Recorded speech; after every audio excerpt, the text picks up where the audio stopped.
El enigma de las brujas de la Inquisición, un viaje a las cuevas del miedo. En un tiempo donde la superstición imperaba, una oscura sombra se cernía sobre un pueblo atemorizado por un espectáculo aterrador conocido como el Edicto de Fe. Los habitantes, presas del pánico, eran amenazados con la excomunión y la investigación si se negaban a delatar a quienes se creía que practicaban la brujería. La Inquisición de Logroño, decidida a erradicar esta amenaza percibida, envió a 2 clérigos para indagar. Sin embargo, lejos de calmar las aguas, sus acciones solo avivaron las llamas del temor. Las mujeres acusadas fueron arrestadas y llevadas a la prisión de Logroño, donde las esperaba un destino incierto. Dejemos la historia por un momento y aventuremos en las famosas cuevas, el epicentro de las acusaciones de brujería. Según la Iglesia, era aquí donde estas mujeres invocaban a fuerzas oscuras. Comienzo mi viaje en el Puente del Infierno, un lugar donde se cree que se ramifican varios senderos.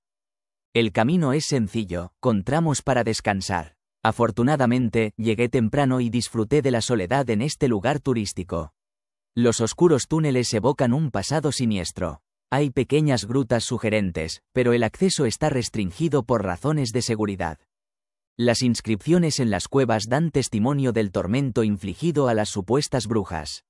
Edictos de fe, torturas despiadadas. El horror se había apoderado de la población. El temor a ser acusados llevó a la gente a denunciarse entre sí, sin motivo alguno. La Iglesia, en su implacable campaña, veía la brujería en todo lo que no era suyo. Los remedios naturales eran pactos con el mal, mientras que los milagros realizados por los hombres eran obra divina. Una de las cuevas principales era el escenario de los supuestos aquelarres. La etimología de la palabra, aquelarre, macho cabrío en euskera, en sí misma evoca las asociaciones demoníacas. La gente ha dejado tótems y piedras como una ofrenda silenciosa a las víctimas de la persecución. Los túneles son más cortos de lo que esperaba, pero la aventura continúa. Un museo espera, prometiendo arrojar más luz sobre esta oscura época. En España, 125.000 personas fueron procesadas por brujería, según el Vaticano. El pánico se extendió como una plaga, abrumando a los inquisidores. Alonso de Salazar, un inquisidor diferente, comenzó a dudar de la culpabilidad de los acusados. Su investigación llevó a un evento trágico, la quema de brujas más grande de España. Los prisioneros marcharon por las calles de Logroño, seguidos por una multitud de 30.000 personas ansiosas por presenciar el horror. El espectáculo, diseñado para sembrar el miedo, marcó un oscuro capítulo en la historia de la superstición y la intolerancia. Las cuevas del miedo siguen siendo un testimonio inquietante de un tiempo en que el terror reinó supremo, un recordatorio de la fragilidad de la verdad y el poder destructivo del fanatismo. Los horrores de Zugarramurdi, una inquisición fatal. En el corazón de la oscura historia de la caza de brujas, el pueblo de Zugarramurdi se alza como un sombrío testigo de la crueldad humana. El 7 de noviembre, 31 clérigos fueron llevados a la cárcel para pasar su última noche antes de ser sentenciados. Vestidos con los ominosos sanbenitos, túnicas con capirotes que señalaban su culpabilidad, su procesión era un espectáculo macabro. Pero entre los acusados había un escalofriante detalle: algunos estaban muertos. Las torturas despiadadas habían cobrado sus vidas antes de que pudieran ser condenados. Para estos casos, se recurría a 2 opciones espeluznantes. Si el cuerpo se conservaba, el cadáver era juzgado y condenado, evitándole el tormento del fuego. Sin embargo, si el cuerpo se había perdido, se creaba una efigie, un muñeco con mechones de cabello o huesos de la persona, que se utilizaba en su lugar. Este macabro espectáculo servía como una advertencia escalofriante para los aldeanos. Vivo o muerto, el acusado sería castigado, asegurando su condena en este mundo y, según se creía, en el más allá.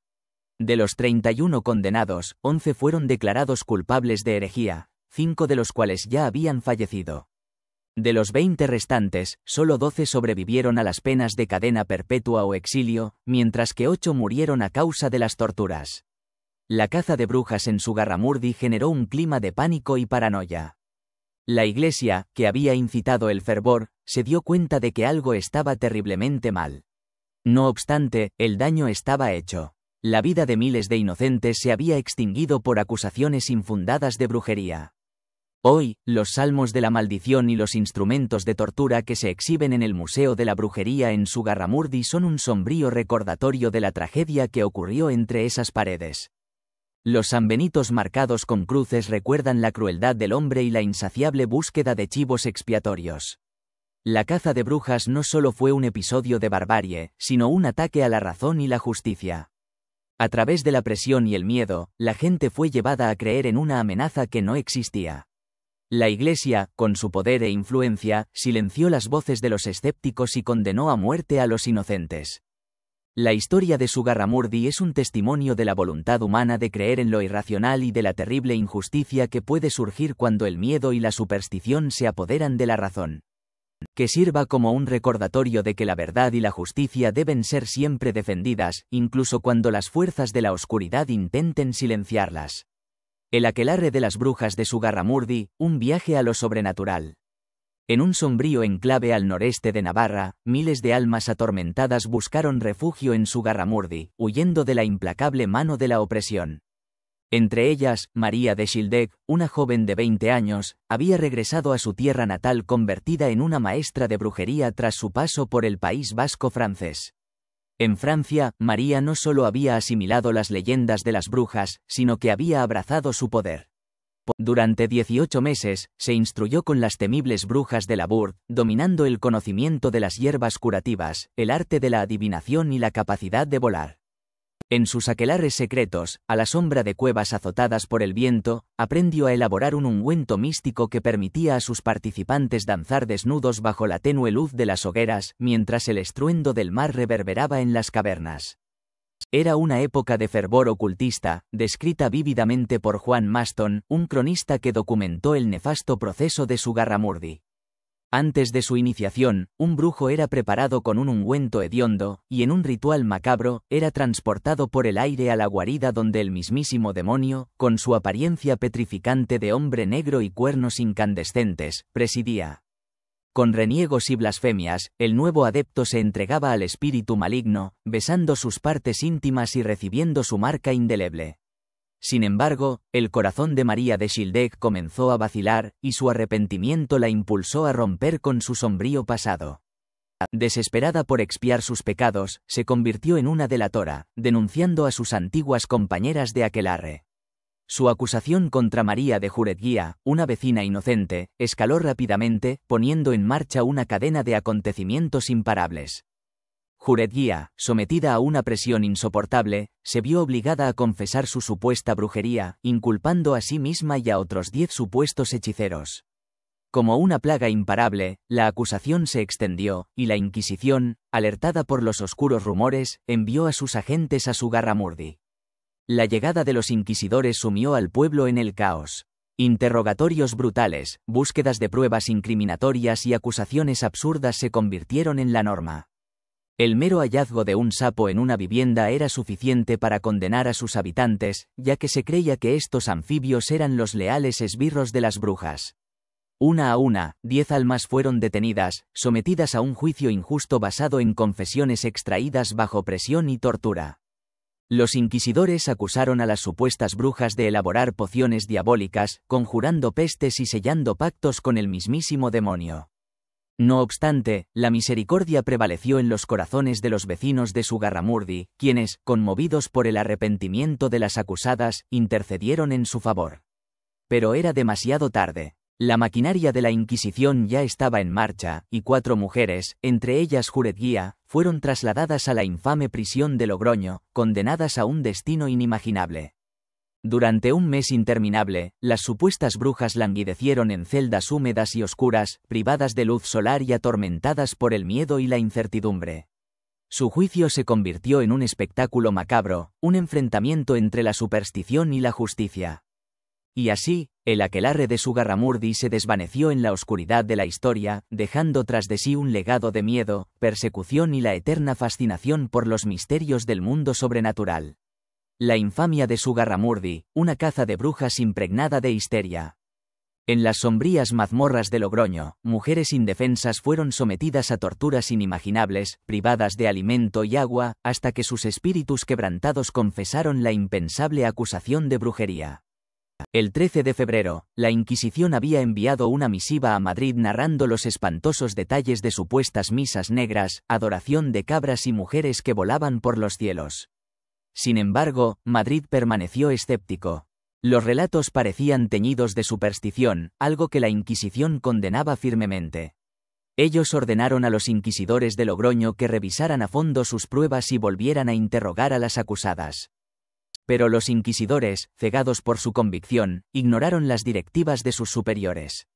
Uno de ellos, impulsado por un celo desmedido, se aventuró en el pueblo de Zugarramurdi, desencadenando una fiebre de acusaciones sin fundamento. En cuestión de semanas, 15 personas más fueron detenidas, entre ellas un fraile y un sacerdote acusados de participar en rituales satánicos. El pánico se apoderó de la comunidad. Los vecinos se acusaron mutuamente por cualquier comportamiento inusual o sospechoso. Los detenidos eran obligados a incriminar a otros, lo que dio lugar a una espiral interminable de acusaciones infundadas. El sistema judicial se vio desbordado, con colas interminables en las oficinas y las cárceles repletas de acusados que esperaban juicio. Mientras tanto, el inquisidor Juan del Valle Alvarado afirmaba que más de 300 personas en Zugarramurdi llevaban la marca de la brujería.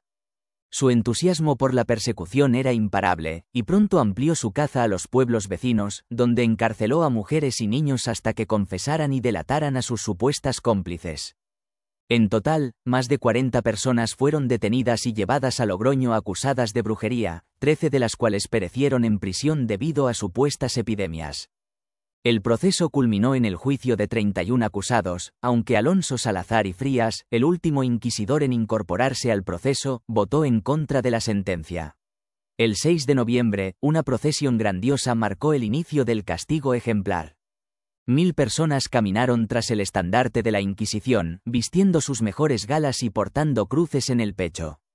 Plantaron el emblema de la Inquisición en un imponente cadalso, al que velaron durante la noche con faroles. Al amanecer, una multitud de más de 30.000 personas abarrotó los alrededores del cadalso, ansiosas por presenciar la ejecución.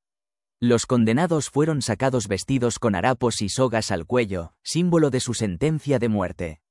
Uno a uno, fueron subidos al cadalso y quemados vivos en medio de gritos de agonía y júbilo. Finalmente, solo quedaron las cenizas de 6 acusados, 4 mujeres y 2 hombres, condenados a una muerte horrible. El resto de condenados recibió penas de cadena perpetua o pereció en prisión. Los verdugos abandonaron el lugar como si nada hubiera pasado, pero muchos devotos permanecieron durante noches enteras junto a las hogueras en muestra de fervor. Hoy en día, reconocemos que los sucesos de Zugarramurdi no fueron un brote de brujería real, sino una manifestación de histeria colectiva. Los rumores de brujería habían sembrado el miedo y la sugestión en el pueblo navarro, convirtiendo a cualquiera que se desviara de la norma en un sospechoso.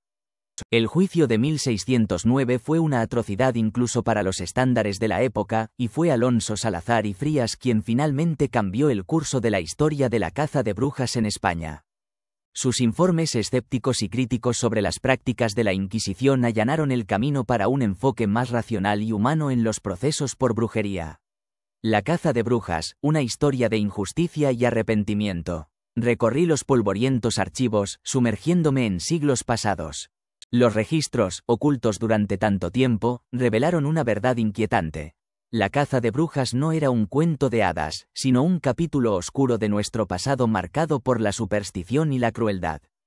En 1614, un análisis riguroso desmanteló las endebles pruebas y testimonios que habían alimentado el pánico. Miles de entrevistas y meses de trabajo no encontraron evidencia de brujería.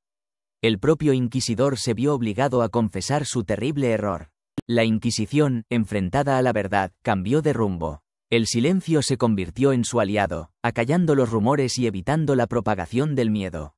Inquisidores como Salazar demostraron la falsedad de las acusaciones, forzando la suspensión de casos y la corrección de injusticias. Los trajes de penitencia fueron retirados, pero el legado de la caza de brujas persistió. Si bien su práctica disminuyó a partir de 1630, no fue hasta mucho después que finalmente llegó a su fin. Pero la superstición no desapareció. En su lugar, dio paso a un nuevo miedo, los duendes. Una voz siniestra que emanaba de una chimenea atormentó a los habitantes de Zaragoza, marcando un nuevo capítulo en la historia de lo paranormal. Y así, la caza de brujas se transformó en la creencia en criaturas invisibles, un testimonio del poder de la imaginación humana y el anhelo de lo desconocido.